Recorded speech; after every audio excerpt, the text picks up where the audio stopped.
Have you ever been poking around in your browser's network tab and seen that little H3 pop up? Or maybe you've just noticed that some websites feel impossibly fast, even when you're on a shaky mobile connection. Well, that's not magic. It's actually a quiet revolution happening right under the hood of the internet. And today, we're going to unpack its name, HTTP/3. If you're a web developer, you've almost certainly seen it. You're inspecting network traffic for a site like Google or Cloudflare, and you see that little H3 tag. And you probably thought, I know HTTP/2, but what's this? Well, let me tell you, it is not just a minor version bump. It's a fundamental change in how your browser actually talks to a server. So to really get why HTTP/3 is such a huge deal, we first have to rewind a bit and talk about its predecessor, HTTP/2, and a really sneaky problem it just couldn't solve. Okay, now don't get me wrong. HTTP/2 was a total game changer. It gave us multiplexing, which let us send a whole bunch of requests and responses over a single connection. A massive improvement over HTTP/1.1. But it had an Achilles heel, a problem called head-of-line blocking, and it was baked right into the very foundation it was built on. This analogy is just perfect. Think about it. HTTP/2 built this beautiful, multi-lane superhighway for our data. But that entire highway, every single lane, was built on the same road, one single TCP connection. And TCP, or Transmission Control Protocol, is like this super meticulous traffic controller for the internet.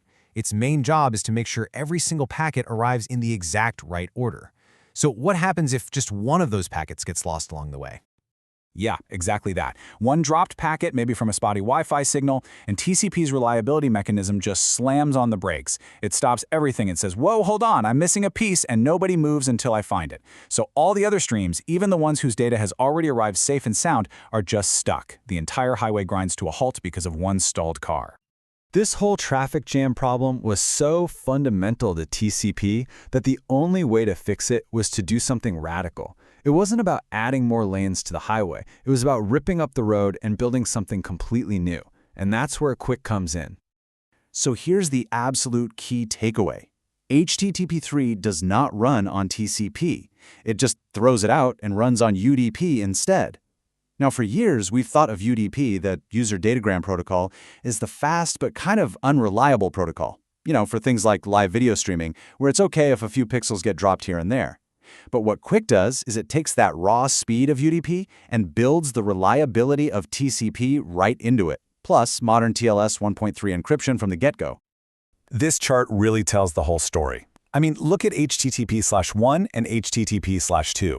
The top layer changes, but the foundation, TLS on top of TCP, it's exactly the same.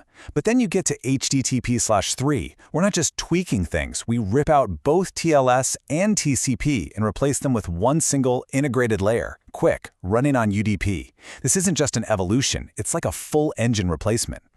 And this right here, this illustrates the payoff perfectly. Forget the highway. I want you to think of HTTP/3 as a whole fleet of independent delivery drones.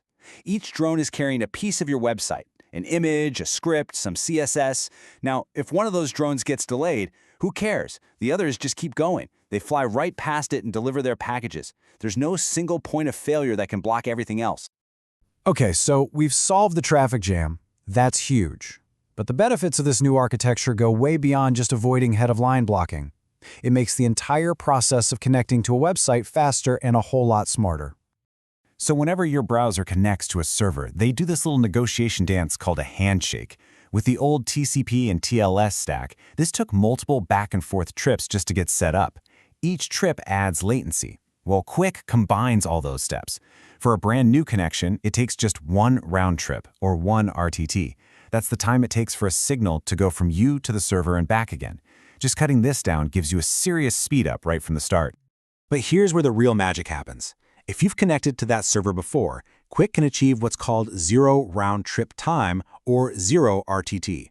This means your browser can start sending actual encrypted application data in the very first packet it sends.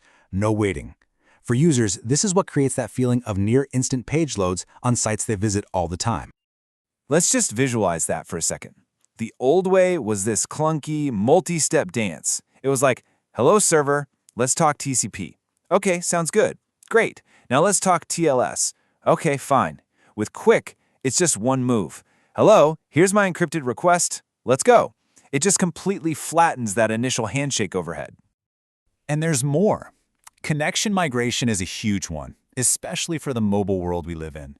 You ever walk out of your house, your phone switches from Wi-Fi to cellular, and whatever you were doing just stalls? Well, HTTP/3 can seamlessly migrate that connection without you even noticing. Plus, encryption isn't optional, it's baked right in. And because of those independent drone streams we talked about, it performs so much better on spotty, lossy networks. Okay, this all sounds great in theory, right? But is it real? Can you actually see it and use it today? Absolutely.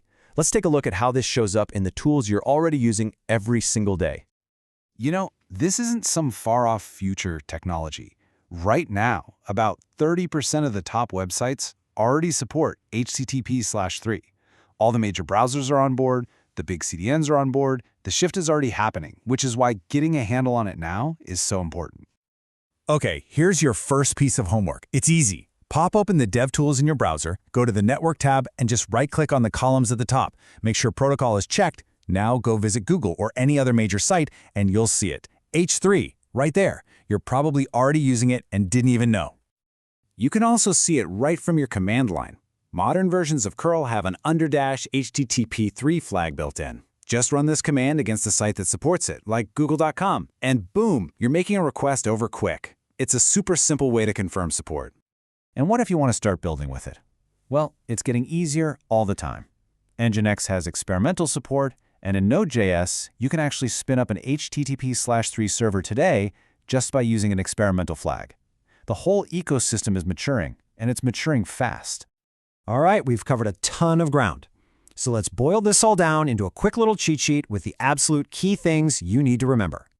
First, HTTP3 fixes the traffic jam. It kills head-of-line blocking by using those independent streams. Second, the engine is totally new. It's built on QUIC, which runs over UDP, and that fundamentally changes the transport layer.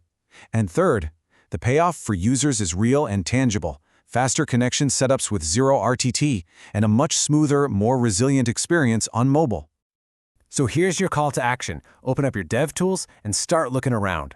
Are the sites you build, the sites you use every day, are they on HTTP/3 yet? Notice the difference. And this brings up a really interesting new question. With its speed and UDP foundation, could HTTP/3 actually replace WebSockets for real-time communication? Well, we're going to tackle that exact topic in the next explainer.